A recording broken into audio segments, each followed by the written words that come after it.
And muscle Mashle इसका दूसरा नाम है जापानीज में। तो एनिमे के स्टार्ट का फर्स्ट एपिसोड आ चुका है, तो उसकी हम अभी डबिंग करते हैं। तो एनिमे के स्टार्ट में हम देखते हैं कि हमको एक जादुई दुनिया दिखाई जाती है। यहाँ पे बहुत तरीके के लोग होते हैं और सबके पास अलग अलग जादू होता है। वो अपनी जीवन जीने के लिए अलग अलग तरीके से जादू का उपयोग करते हैं। यहाँ पे एक बड़ा स्कूल है मैजिक का, जो कि स्टेटस माना जाता है इस दुनिया में जीने का, क्योंकि बिना मैजिक के इस दुनिया में कोई भी नहीं हो सकता। ड्रैगन जैसे प्राणी का उड़ना इस शहर में बड़ी आम बात है, पर उन लोगों का क्या जिनके पास नेचुरली कोई जादू नहीं है? तो आज मिलते हैं हम हमारे मेन कैरेक्टर से, जो कि है मैश, जो कि है बिना जादू के। को देखते हैं कि वो उसके पापा के साथ रह रहा होता है जंगल में, दूर दूर इंसानों से।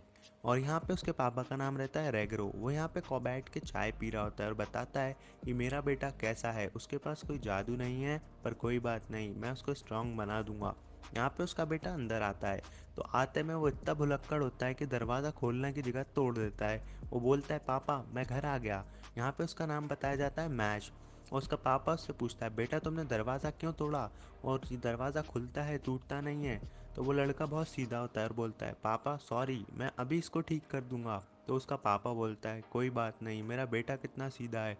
उसके बाद वो उसको दरवाज़ा ठीक करने को बोलता है। तो यहाँ पे उसका बेटा मैश दरवाजे को आड़ा करके लगा रहा होता है, जिसके पास वो गलत पोजीशन में रहकर टूट जाता है। तो यहाँ हम पाते हैं कि मैश के पास ज़्यादा दिमाग नहीं है, मतलब दिमाग तो है पर वो सही तरीके से प्रॉपरली नहीं सोच सकता छोटी छोटी चीज़ें। यहाँ पे उसके पापा उससे बोलते हैं कि आज का ट्रेनिंग रूटीन मैंने तुम्हारा बना के रखा है, जल्दी जाओ और ट्रेनिंग कर लो। तब वो पूछता है कि पापा आप मुझे हमेशा फिजिकल एक्टिविटीज़ या एक्सरसाइज क्यों करवाते हो, कोई मैजिक वगैरह क्यों नहीं सिखाते?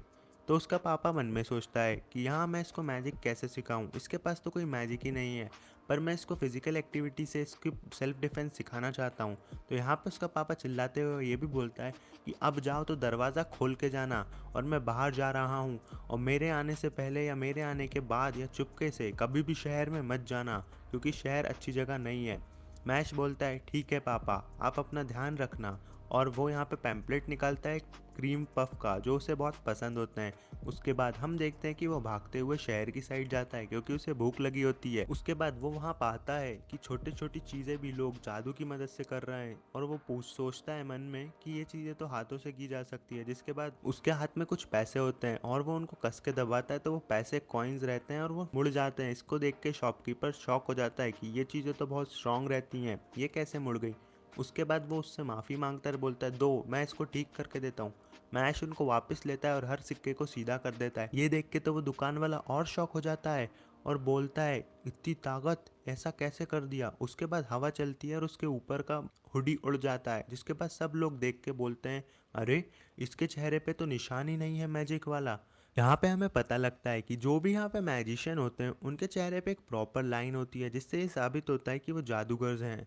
और यहाँ पे हम पाते हैं एक इंसान को जो कि बैठा होता है एक ऑफिस में, लगता है वो पुलिस ऑफिसर। और यहाँ पे एक कैदी से वो बोल रहा होता है कि तुम्हारी मौत पक्की है, तुम मुझे बहुत परेशान कर चुके हो और आगे ना करो, तुम्हारे जितने भी क्राइम तुमने करे हैं उसके लिए तो मैं तुम्हें अभी ही मौत दे देता हूँ। इतने में उसका फ़ोन बजता है। फ़ोन पे दूसरी साइड से कोई बोलता है कि हमें एक लड़का मिला है जो कि मैजिक का मार्क नहीं है उसके चेहरे पे, तो तुम जल्दी आ जाओ। तो यहाँ पे वो लड़का अपना मैश जा रहा होता है खाते खाते क्रीम पफ, और उसके पापा की बात याद करता है कि पापा ने बोला था कि यहाँ पे मत आना, तो मैं जल्दी चलता हूँ। तो वो खाते खाते जाता है, उसके सामने एक ऑफिसर जाता है जिससे कि वो टकरा जाता है। और यहाँ पे ऑफिसर पूरे नशे में होता है और बोलता है क्या समझ के रखा है तूने, एक पुलिस वाले पे हाथ उठा रहा है। यहाँ पे वो ऑफिसर बहुत ज़्यादा पीए में होता है और हर कुछ बोल रहा होता है, बोलता है रुक जा तेरी धुलाई करूँ क्या। बाद वो मैश के हाथ से वो क्रीम पफ फेंक देता है और बोलता है क्या तुम मुझे डायरेक्टली किस करना चाहते हो क्रीम पफ ऑफर दे के। तो वो बोलता है कुछ भी नहीं, और उसकी यूनिफॉर्म लेके फाड़ देता है। दरअसल वो उसकी यूनिफॉर्म धोने के लिए लेता है, पर वो उसमें इतनी ताकत होती है कि वो फट जाती है। तो यहाँ पे वो ऑफिसर और चिल्लाने लगता है, बोलता है ये क्या कर रहे हो तुम, पागल वागल हो क्या। तो यहाँ पे दूसरा बंदा आता है जो कि मेन ऑफिसर रहता है, जिसका नाम रहता है ब्रेड। तो यहाँ पे वो आता है और बोलता है कि यहाँ सब क्या चल रहा है। तो वो बोलता है कि यही वो लड़का है जिसके चेहरे पे कोई निशान नहीं है, इसी के बारे में फ़ोन आया था और ये इस सिचुएशन में क्रीम पफ्स खा रहा है। इतने में हम देखते हैं मैश के पापा रेगरो को यहाँ भागते हुए आता है और मैश को उठाते हुए चले जाता है और बोलता है कि मुझे माफ़ कर दो, मैं अपने बेटे को लेके जा रहा हूँ। तो यहाँ पे ब्रेड कोलमैन जो कि पुलिस का सबसे बड़ा ऑफिसर है अभी तक जो हमने देखा है, उसके हिसाब से वो जादू करता है। और एक चिड़िया बना के उनके पीछे भेजता है कि जाओ चिड़िया, पता लगाओ कि ये लोग कहाँ रह रहे हैं। इसके बाद हम देखते हैं मैश और उसके पिताजी को उसके घर में। वहाँ पे उसके पिताजी उसको डांट रहे होते कि मैंने तुम्हें मना करा था ना बाहर जाने से, ये क्या कर रहे थे तुम। तो वहाँ पे वो उसकी शक्ल देख के बोलते हैं, अरे यार मेरा बेटा तो इतना सीधा है, उसको डांटू भी कैसे। तो फिर मैश बोलता है, ये लो पिताजी, मैं आपके लिए क्रीम पफ्स लाया था और अब से मैं नहीं जाऊँगा मार्केट में। तो यहाँ पे वो जा रहा होता है बाहर जंगल की साइड। तो फिर उसके पिताजी भागता हुआ आता है और उसके लिए दरवाज़ा खोलता है और सोचता है कि मेरा बेटा कितना शांत है, कितना बढ़िया है। मुझे लगा था इस उम्र में वो बहस करेगा कि आप मेरे को रोक रहे हो, टोक रहे हो, पर ऐसा कुछ भी नहीं है। यहाँ पे वो सोचता है कि अब उसकी उम्र हो चुकी है, अब हमें मुझे नहीं लगता कि हम ज़्यादा टाइम तक इन सिटी के बीच दूर और फॉरेस्ट के बीच रह पाएंगे। मुझे कुछ ना कुछ जल्दी बंदोबस्त करना पड़ेगा। यहाँ पे वो देखता है एक चिड़िया, कि ये चिड़िया कहाँ से आई। उसके बाद दूसरी साइड से ब्रैड दो ऑफिसर्स के साथ उसका घर तोड़कर अंदर घुस जाता है और बोलता है, बुढ़ाऊ मेरी मदद करोगे क्या? वो लड़का कहाँ है जिसको तुम भाग कर ले गए थे? उसके बाद हम देखते हैं अपने मैश को, वो यहाँ पे एक्सरसाइज कर रहा होता है और बहुत ज़्यादा तगड़ा लग रहा होता है। ये देख के ग्लैरी भी शौक हो जाती है और मैश बोलता है, जब मैं अपना पूरा मन इस चीज़ में झोंक देता हूँ तो इस रूटीन को फॉलो करने में सिर्फ 5 मिनट लगते हैं। इससे ये साबित होता है कि मैश बहुत ज़्यादा स्ट्रांग है। फिर मैश वापस अपने घर की साइड जाता है तो वहाँ पे वो पाता है कि आवाज़ आ रही होती है पुलिस ऑफिसर्स की। तो यहाँ पे वो बोलते हैं पुलिस ऑफिसर उसके पिताजी से कि तुमको पता होना चाहिए कि एक मैजिक है और जिसके खून में मैजिक नहीं फॉलो होता उसको जीने का कोई हक नहीं, और ऐसे इंसान को छुपाने के लिए तुम्हें भी मौत हो सकती है। तो जल्दी से हमको बता दो कि वो लड़का कहाँ है जिसे तुम भगा के ले गए थे। उसका जीने रहने का कोई हक भी नहीं है। तो यहाँ पे बुढ़ऊ बोलता है, मैं को कुछ नहीं पता और मैं कुछ भी नहीं बताऊंगा तुम्हें यहाँ पर। उसके बाद वो बोलता है, ऑफिसर उसके चेहरे पे भी कोई मार्क नहीं है, जल्दी से बता दो कहाँ है।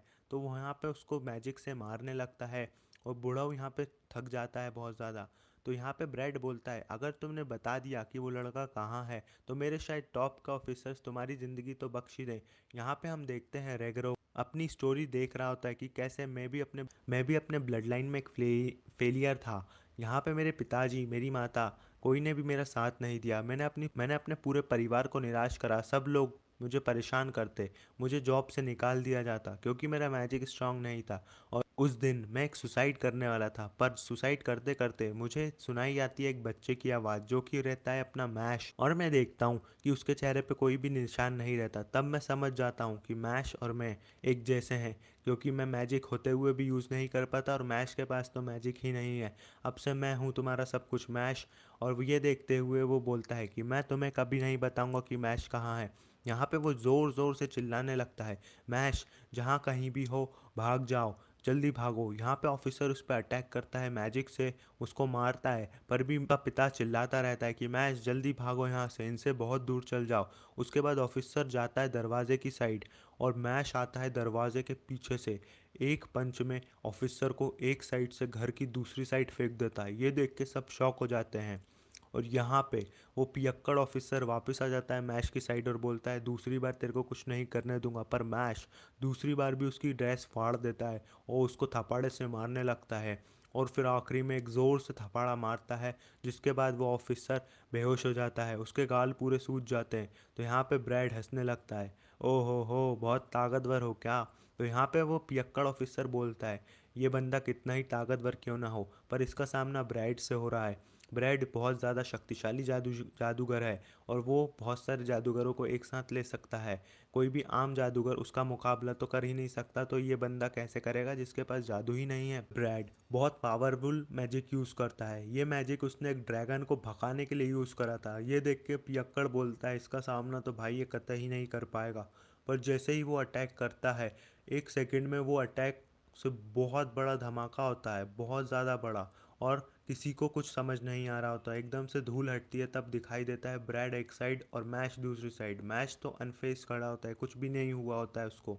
उसके बाद ब्रैड सोचता है कि कैसे ये बंदा बच गया, इसने सिर्फ एक हाथ से मेरे इतने ताकतवर मैजिक को हटा दिया जिससे मैंने एक ड्रैगन को तक को मार के भगाया था। अब रुक जा बेटे, तेरे को दिखाता हूँ जादू क्या होता है। उसके बाद वो बहुत ज़्यादा एनर्जी पुट करता है और पूरे एरिया को उड़ाने का ट्राई करता है। उसके बाद वो काले गोले वाला पिंक मैजिक अप्लाई करता है उस पे मैश पे। मैश उसको भी दूसरे हाथ से एक थपड़े में दूसरी साइड करता है। उसके बाद तो मैश उसका खूब मजाक उड़ाता है। जितने भी अटैक ब्रैड यहाँ पे उस पर करता है वो उसको हल्के हाथों से लेता है, कभी उनको उछालने लगता है, कभी उससे फुटबॉल खेलने लगता है। तो यहाँ पे ब्रैड से बहुत पक जाता है।